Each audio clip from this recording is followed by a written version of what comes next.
Iran ও যুক্তরাষ্ট্র ইসরায়েলের পাল্টাপাল্টি হামলায় উত্তপ্ত মধ্যপ্রাচ্য।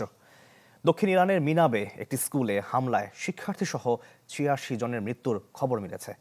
ফার্স প্রদেশে ঝরেছে আরও ১৫ প্রাণ। রেড ক্রিসেন্টের দাবি, দেশটিতে এ পর্যন্ত ২০০-রও বেশি নিহত হয়েছেন, আহত ৭ শতাধিক।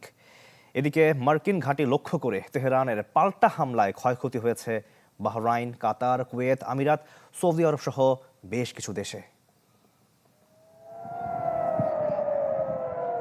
সকাল গড়িয়ে দুপুর, বিকেলের পর এলো রাত, তবু ১ মিনিট নিস্তার পেল না মধ্যপ্রাচ্যের কয়েক দেশের আকাশ। অবিরাম চলছেই ক্ষেপণাস্ত্র হামলা। ইরান বনাম ইসরায়েল ও যুক্তরাষ্ট্র।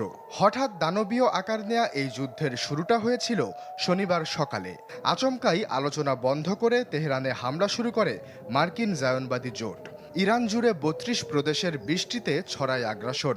লক্ষ্যবস্তু করা হয় সর্বোচ্চ নেতা খামেনির কার্যালয় ও বাসভবন। বাদ যায় না গোয়েন্দা সদর দপ্তরও। দাবি করা হয় প্রতিরক্ষামন্ত্রী, বিপ্লবী গার্ড কমান্ডার সহ ইরানের বেশ কিছু সিনিয়র কর্মকর্তাকে হত্যার। যদিও এসব মৃত্যুর খবরের সত্যতা নিয়ে মুখ খোলেনি ইরান, তবে আয়াতুল্লাহ খামেনি নিরাপদে আছেন বলে জানায় দেশটির পররাষ্ট্র মন্ত্রণালয়। অন্যদিকে দেশটির রাষ্ট্রীয় গণমাধ্যম জানায়, হামলায় দক্ষিণ ইরানের মিনাবের মেয়েদের একটি প্রাথমিক স্কুলে বেশ কয়েকজন শিক্ষার্থী নিহতের খবর পাওয়া গেছে। ফার্স প্রদেশে একটি জিমনেশিয়ামে হামলার ঘটনায় মিলেছে আরও কিছু ইরানি নাগরিকের মৃত্যুর খবর। তবে ছাড় দিলেও ছেড়ে দেয়নি ইরান। হতবিহ্বল দশা কাটতেই প্রতিশোধ নিতে পাল্টা হামলা শুরু করে তেহরান।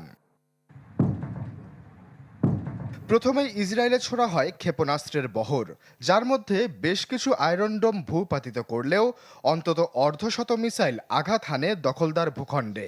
এতে হতাহতের খবর জানা না গেলেও বেশ কিছু অবকাঠামোর ক্ষয়ক্ষতির তথ্য মিলেছে। পাশাপাশি ইরানের তরফ থেকে হামলা হয় কাতার, বাহরাইন, সৌদি আরব, কুয়েত ও সংযুক্ত আরব আমিরাতের বিভিন্ন মার্কিন ঘাঁটিতে। কাতারের আল উদেইদ, সংযুক্ত আরব আমিরাতের আল ধাফরা ও বাহরাইনে ইউএস ফিফথ ফ্লিট ঘাঁটিতে। কুয়েতে আন্তর্জাতিক বিমানবন্দরে তেহরানের শক্তিশালী হামলায় আহত হন এক বাংলাদেশি সহ বেশ কয়েকজন। মধ্যপ্রাচ্য জুড়েই প্রবাসীদের দিন কাটছে বিভিন্ন আশ্রয় কেন্দ্রে।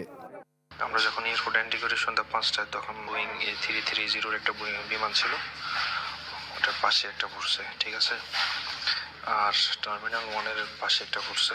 আমরা ওই একটা সেফটি প্লেসে আছি। এছাড়া আমিরাতের আবুধাবিতে একজন নিহতের খবর মিলেছে।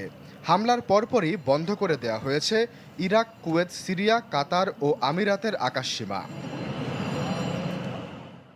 এরপর বিভিন্ন দেশ থেকে আসে মধ্যপ্রাচ্যগামী ফ্লাইট বাতিলের ঘোষণা। পরবর্তী নির্দেশ না দেয়া পর্যন্ত মধ্যপ্রাচ্যগামী সব ফ্লাইট স্থগিত রাখার নির্দেশ দেয় বিমান বাংলাদেশ এয়ারলাইন্স। তুরস্ক ও ভারতের এয়ারলাইন্স থেকেও আসে একই ঘোষণা। আশ্বাস চৌধুরী, চ্যানেল 24।